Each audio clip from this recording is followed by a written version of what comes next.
Shalom adik-adik, selamat hari Minggu dan selamat Natal untuk adik-adik. Apa kabarnya? Semoga kakak harap adik-adik baik semua ya. Untuk adik-adik yang belum bersaat teduh, dipersilakan untuk bersaat teduh terlebih dahulu.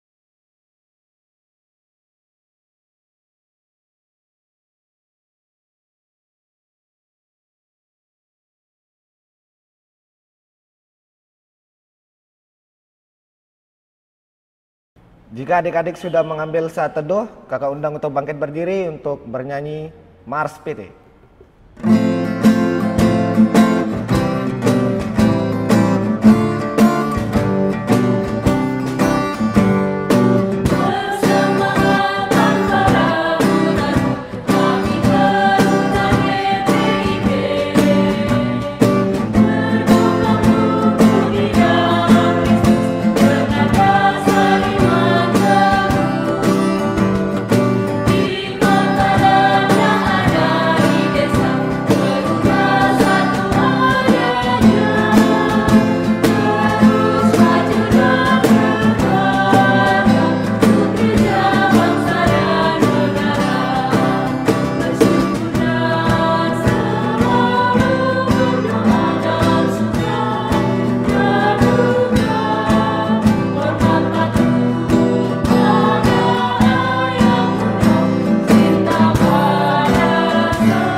Adik-adik tetap untuk berdiri untuk bernyanyi dari Gita Bakti 15 Haleluya Puji Tuhan.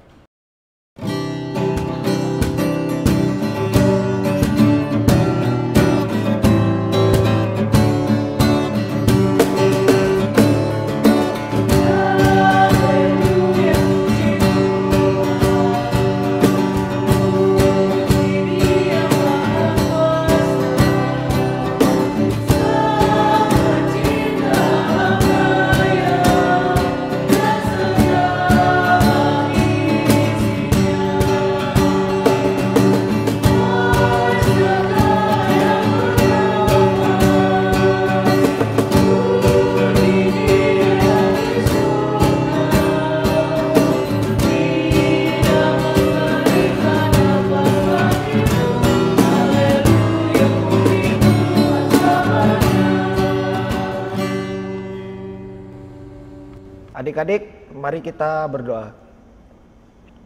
Ya Tuhan, terima kasih atas berkat-Mu sudah memberkati setiap kami boleh mengambil bagian pada hari Minggu pagi ini Tuhan untuk ibadah persekutuan taruna. Engkau berkati setiap kami dari awal pertengahan hingga akhirnya. Berkati kami Tuhan, di dalam nama Tuhan Yesus kami berdoa, amin. Adik-adik, untuk Mazmur pujian yang terambil dari Mazmur 15 ayat 1 sampai 5. Mazmur 15 ayat 1 sampai 5. Jika sudah menemukan, kakak undang untuk membaca secara bersama-sama. Di bawah perikop, siapa yang boleh datang kepada Tuhan? Mazmur Daud. Tuhan, siapakah yang boleh menumpang dalam kemah-Mu? Siapa yang boleh diam di gunung-Mu yang kudus?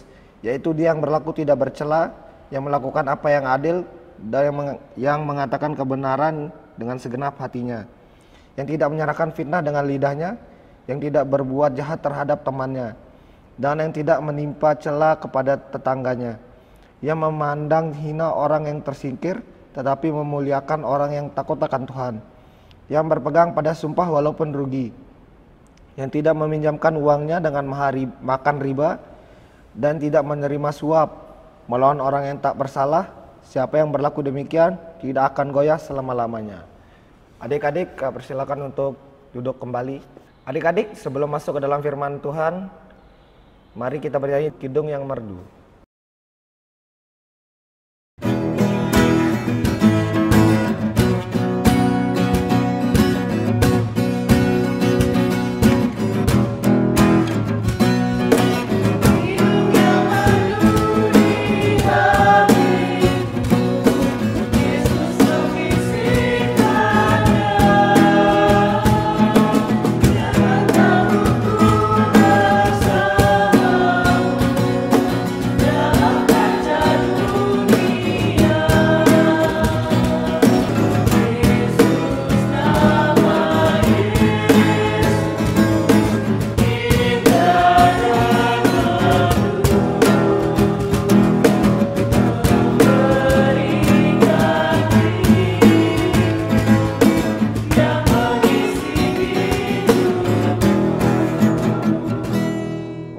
firman dipersilakan untuk Vikaris Jonathan.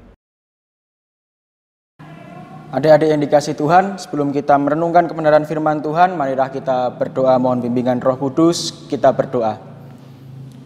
Ya Allah, pada kesempatan ini kami telah siap untuk mendengarkan kebenaran firman-Mu. Kami mohon kepadamu Tuhan, agar Engkau mendiamkan seluruh suara dalam hati kami, kecuali suara Tuhan, agar kami dapat memahami firman-Mu dan dapat melakukannya dalam kehidupan kami.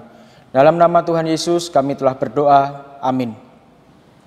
Adik-adik yang dikasih Tuhan, marilah kita bangkit berdiri dan kita akan membaca Alkitab dari Injil Matius pasalnya yang kedua, ayat 19 sampai ke 23. Injil Matius pasal 2 ayat 19 sampai ke 23 yang mengatakan, setelah Herodes mati, nampaklah malaikat Tuhan kepada Yusuf dalam mimpi di Mesir, katanya, bangunlah, ambillah anak itu serta ibunya, dan berangkatlah ke tanah Israel, karena mereka yang hendak membunuh anak itu sudah mati. Lalu Yusuf pun bangunlah, diambilnya anak itu serta ibunya, dan pergi ke tanah Israel. Tetapi setelah didengarnya bahwa Arkelaus menjadi raja di Yudea menggantikan Herodes, ayahnya, ia ketakutan ke sana. Karena dinasihati dalam mimpi, pergilah Yusuf ke daerah Galilea. Setibanya di sana, ia pun tinggal di sebuah kota yang bernama Nazaret. Hal itu terjadi supaya genaplah firman yang disampaikan oleh nabi-nabi bahwa ia akan disebut orang Nazaret. Demikian pembacaan Alkitab. Adik-adik yang dikasihi Tuhan Yesus Kristus, Shalom. Saya percaya bahwa adik-adik pasti memiliki cita-cita untuk kehidupan masa depan. Entah cita-cita adik-adik mau menjadi dokter, mau menjadi polisi, mau menjadi guru, atau mau menjadi pilot. Semua itu adalah cita-cita yang sangat baik. Dan untuk meraih cita-cita itu, adik-adik pasti telah mempersiapkan diri dan juga telah menyusun rencana untuk menggapai cita-cita tersebut. Akan tetapi adik-adik yang dikasihi Tuhan, setiap rencana yang kita buat, sebagus apapun itu, pasti akan ada satu waktu di mana rencana itu akan berubah. Rencana itu akan menghadapi satu tantangan, satu rintangan yang tidak pernah kita inginkan. Dan di tengah kondisi ini, apa yang harus kita lakukan? Di tengah kondisi ini, apa yang kita rasakan? Tentu ada rasa sedih, ada rasa takut, ada rasa khawatir ketika rencana kita mengalami perubahan atau tidak berjalan dengan semestinya. Dan mengenai rencana kehidupan ini, perubahan rencana kehidupan yang tidak sesuai dengan keinginan kita juga dialami oleh Yusuf dalam pembacaan kita yang merupakan tokoh sentral. Seperti yang kita tahu bahwa ketika Yusuf menikah dengan Maria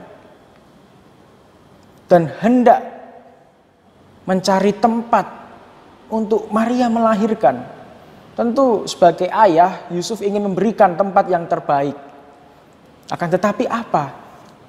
Yusuf tidak mendapatkan tempat yang terbaik. Maria harus melahirkan di kandang domba. Lebih daripada itu, setelah Yesus lahir, Yusuf pun juga mengalami satu tantangan dalam kehidupannya. Yang ia memiliki rencana untuk tinggal di Bethlehem, ia pun harus pergi ke Mesir.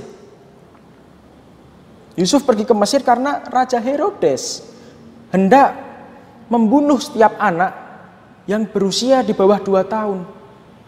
Herodes melakukan ini karena ia takut kehilangan tahtanya. Dan akhirnya Yusuf pun pergi bersama Maria dan bayi Yesus ke Mesir. Di Mesir mereka pun juga hidup dengan nyaman. Dan setelah itu, seperti di dalam pembacaan kita, Herodes telah mati. Maka apa yang telah direncanakan oleh Yusuf selama tinggal di Mesir juga harus berubah. Yusuf harus pergi ke Israel. Di tengah perubahan-perubahan rencana kehidupan yang dialami oleh Yusuf ini, tentu secara manusiawi, Yusuf mengalami yang namanya, ya bisa jadi Yusuf kecewa karena apa yang telah dia rencanakan tidak berjalan dengan semestinya. Apa yang telah dia bangun, apa yang ia harapkan tidak terjadi secara semestinya. Dan ketika Yesus serta keluarganya Yusuf pergi ke Israel, di sana pun Yusuf juga mendengar bahwa yang menggantikan Raja Herodes adalah anaknya, yakni Arkelaus. Di mana Arkelaus ini juga memiliki sifat sama seperti Herodes. Dia licik, dia kejam. Dan Yusuf pun takut. Dan akhirnya Yusuf tidak lagi menuju ke Bethlehem, melainkan ia menuju ke Galilea. Ada perubahan rencana yang semulanya ia ingin pergi ke Bethlehem, ia harus ke Galilea. Dan akhirnya menetap di Nazaret. Nah, yang menjadi pertanyaan, mengapa harus terjadi perubahan rencana? Mengapa rencana yang telah dibuat oleh Yusuf dan tentunya rencana kehidupan yang telah kita buat harus berubah? Mengapa itu harus terjadi? Teman-teman yang dikasihi Tuhan, setiap rencana kehidupan yang kita bangun akan mengalami perubahan. Karena perubahan itu merupakan tuntunan dari Allah. Sama seperti tema ibadah kita pada saat ini, di mana Allah menuntun perjalanan hidupku. Kita merencanakan, akan tetapi Allah juga punya rencana atas kehidupan kita. Dan rencana kita bisa jadi berbeda dengan rencana Allah. Dan rencana Allah itu harus terwujud. Karena apa? Karena rencana Allah ini pasti membawa satu rasa sukacita dalam kehidupan umat manusia. Dalam kehidupan kita. Sehingga perubahan ini harus terjadi. Dan perubahan rencana itu merupakan sebuah proses. Proses untuk apa? Proses untuk meraih cita-cita kita. Proses untuk mempersiapkan diri kita agar ketika apa yang kita cita-citakan itu terwujud, kita benar-benar siap. Itulah mengapa rencana kehidupan yang kita buat harus berubah. Bahkan di saat ini, saya yakin bahwa teman-teman pasti ingin ya Natalan berkumpul dengan keluarga besar. Natalan ingin berkumpul dengan teman-teman, ingin pergi ke gereja. Rencananya seperti itu. Akan tetapi, apakah itu bisa kita lakukan? Tidak. Karena ada pandemi COVID ini, sehingga rencana kita belum bisa terwujud. Dan ibadah Natal yang kita rencanakan, yang kita idam-idamkan pun juga harus berubah. Kita harus mengikuti ibadah secara daring. Akan tetapi ini tidak lepas dari tuntunan Allah, karena Allah punya rencana di dalamnya.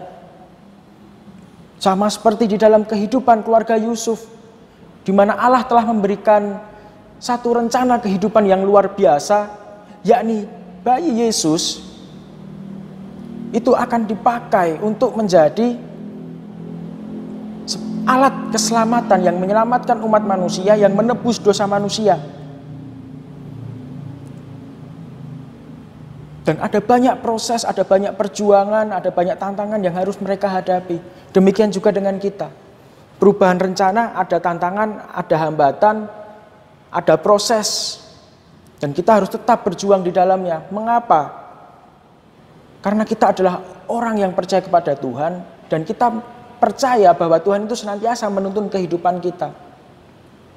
Kita harus melihat di dalam Yeremia 29 ayatnya yang ke-11. Yang mengatakan, sebab aku ini mengetahui rancangan-rancangan apa yang ada padaku mengenai kamu, Demikianlah firman Tuhan, yaitu rancangan damai sejahtera dan bukan rancangan kecelakaan, untuk memberikan kepadamu hari depan yang penuh harapan. Sehingga perubahan rencana merupakan salah satu cara Tuhan untuk mempersiapkan kehidupan kita. Dan yang harus kita lakukan adalah kita tetap bersemangat, kita tetap rajin belajar, kita tetap berusaha sebaik mungkin supaya apa yang kita cita-citakan, apa yang menjadi harapan kita benar-benar terwujud. Nah, adik-adik yang dikasihi Tuhan Yesus Kristus, melalui perenungan ini kita diingatkan bahwa setiap perubahan rencana kehidupan yang kita alami itu tidak lepas dari tuntunan tangan Allah. Ia yang punya otoritas mengatur kehidupan kita. Kita tidak boleh membangkang. Kita tidak boleh lari dari perubahan rencana yang telah kita buat. Kita harus tetap berjuang dengan keras. Kita harus tetap mempersiapkan diri kita dengan baik.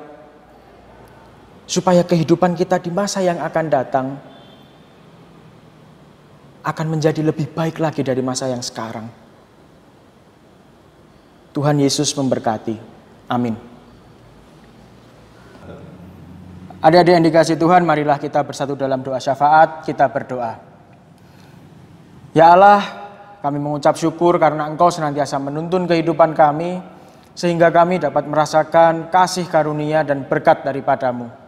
Dan pada kesempatan ini Tuhan, kami berdoa untuk bangsa dan negara kami yang masih bergumul dengan pandemi COVID-19. Kami mohon kepada-Mu Tuhan, agar tangan kasih-Mu menyentuh kehidupan bangsa kami, sehingga pandemi COVID ini dapat segera berlalu. Dan kami juga berdoa untuk gereja-Mu Tuhan, Engkau berkati Bapak Pendeta Yan Cetonapa, Bapak Pendeta David, Bapak Pendeta Sony dalam melakukan tugas tanggung jawab mereka. Dan kami pun juga berdoa untuk orang tua kami, Engkau berikan kesehatan, kekuatan, dan umur panjang, agar mereka dapat melihat kami menjadi anak yang sukses, menjadi anak yang berguna bagi bangsa, negara, membanggakan orang tua, serta memuliakan nama-Mu Tuhan. Dan Engkau juga berkati pendidikan kami, Engkau berikan hikmat kecerdasan agar kami dapat menempuh pendidikan kami dengan baik. Dan Tuhan Yesus yang Maha Baik, kami juga berdoa untuk seluruh kakak layan PT yang boleh terlibat di dalam proses ibadah daring ini. Engkau berikan kepada mereka kekuatan dan kesehatan agar melalui pelayanan mereka kami dapat senantiasa merasakan kasih Tuhan. Dan Tuhan Yesus, masih banyak harapan dan ungkapan yang tidak bisa kami sebutkan satu persatu. Namun kami yakin dan percaya bahwa Tuhan pasti melihat kehidupan kami dan Tuhan pasti menjawab seluruh doa yang kami naikkan kepadamu. Di dalam nama Tuhan Yesus yang telah mengajar kami berdoa, Bapa kami yang di surga, dikuduskanlah nama-Mu, datanglah kerajaan-Mu, jadilah kehendak-Mu di bumi seperti di surga. Berikanlah kami pada hari ini makanan kami yang secukupnya, dan ampunilah kami akan kesalahan kami, seperti kami juga mengampuni orang yang bersalah kepada kami. Dan janganlah membawa kami ke dalam pencobaan, tetapi lepaskanlah kami daripada yang jahat.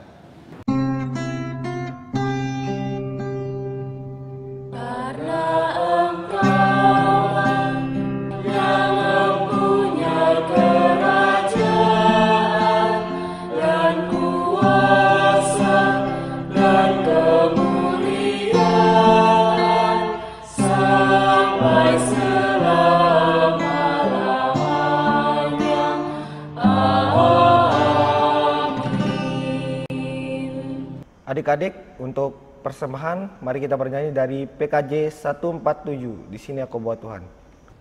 Semoga berkenan.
Adik-adik, kakak undang untuk bangkit berdiri. Untuk doa persembahan, mari kita berdoa. Ya Tuhan, terima kasih atas persembahan yang sudah kami berikan ya Tuhan. Tuhan tolong berkati persembahan ini boleh menjadi berkat untuk setiap kami dan persekutuan kami ya Tuhan. Berkati tangan-tangan yang sudah memberikan dan tangan-tangan yang mengelola ya Tuhan. Terima kasih Tuhan, di dalam nama Tuhan Yesus kami berdoa, amin. Adik-adik dipersilakan duduk. Adik-adik, untuk Warta PT, terima kasih untuk pelayan firman Vikaris Jonathan, untuk perekam video, pemain musik dan kakak-kakak layan yang sudah mendampingi. Terima kasih juga untuk adik-adik yang sudah mengambil bagian di dalam ibadah PT pada hari Minggu pagi ini. Adik-adik, untuk ibadah minggu depan tetap online ya, jangan lupa membagikan video ini kepada teman-temannya dan ajak teman-temannya untuk ibadah bareng jam 9 pagi. Adik-adik, untuk pengutusan, kakak undang untuk bangkit berdiri dan bernyanyi dari Gita Bakti 277. Firman Allah sudah kau dengar.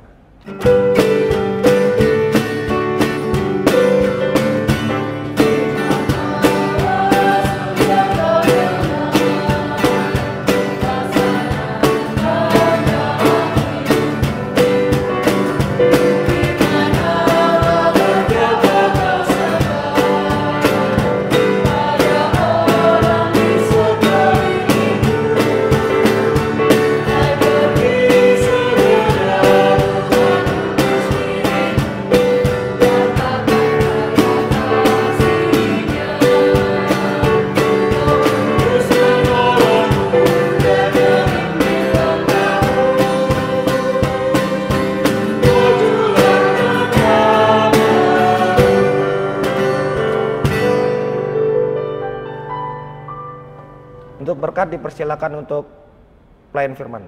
Adik-adik yang dikasih Tuhan, mari kita arahkan hati dan pikiran kita kepada Tuhan, serta kita terima berkat-Nya.